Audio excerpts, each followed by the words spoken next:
DC animated movie Justice League Dark has recently come out. If you plan on watching this movie and you don't want to be spoiled, don't watch the rest of my video because I'm about to go into some major spoilers. You've been warned. Right off the bat, I'm going to say I did enjoy the plot to this, and I think the overall story was very enjoyable. Even though there was really no question about it, at the very beginning of this movie, they made sure to let the viewer know that this story takes place in the animated New 52 universe. The Justice League is shown at the beginning, and they're taking on a threat that's a bit more out of their realm, that's more in the magical realm. They've taken on some threats in the past that have to do with magic, but they may need some outside help this time. And then Batman, being the skeptical that he is, denounces this at first until Deadman pays him a visit at his home. And then he recruits Constantine, and that gets the ball rolling. I love the fact that Matt Ryan was the voice of Constantine. If you're not aware of this, Matt Ryan played the live-action Constantine in the short-lived NBC show called Constantine. He later reprised the role again on Arrow, and it was really awesome to see him do this. He is Constantine in my personal opinion. The different characters to be a part of this team also include Deadman, obviously, Zatanna, who's almost like the powerhouse of the team, Etrigan the Demon, who feels as though he's serving as the muscle for the team, Swamp Thing, who isn't technically a part of the team, but he does show up twice,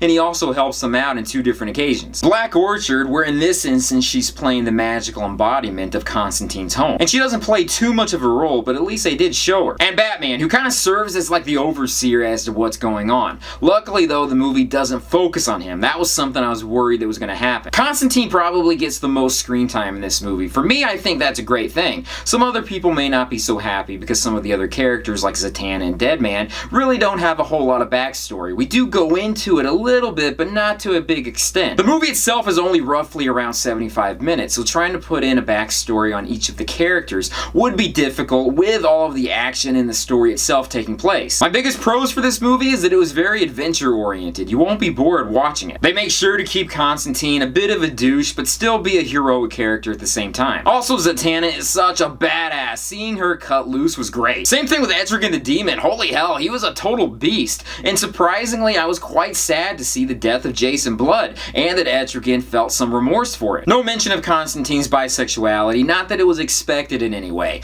He was more focused on his past relationship and maybe future relationship with Zatanna. So I understand what the filmmakers were doing, but if they do a follow-up for this movie and make a sequel, I would like them to actually explore that, or maybe at least mention that he's bisexual, or maybe even have him flirt with another guy, just so the viewers know that it is out there. My biggest con for this is that it was so obvious that Felix Faust was a misdirection and that he wasn't the real villain. Seeing the battle take place was pretty cool, but it was so obvious that he wasn't the main guy. Also, reading online, I see that some people aren't quite so happy that the Justice League were shown again at the end here, almost like they were being forced into it. But personally, I thought it was pretty cool to see Jon Stewart in the animated universe again, so that we can see him in action. But I was very happy that it was Justice League Dark that actually saved the day and not the Justice League themselves. The movie does live up to its dark aspect, where it is rated R. There is cursing, there is a lot of blood and violence taking place, all of which I welcome. I feel like they could have made it much worse than this, which again, I would have wanted that, but still they did keep it to the point where it is bearable to be seen. There's a point where there's like a fecal demon monster that's coming out from a toilet. It is pretty darn gross. It feels as though that was something right out of an anime. Overall, I thought this was a good movie. It's not the greatest DC animated movie to come out, but I was entertained and I feel like it's a good addition to the DC animated universe. If you're interested in it, it's available on both DVD and Blu-ray, and it's also available digitally. So with that, thank you guys for watching me in this video. Hopefully I'll join you in another video very soon. Peace, love,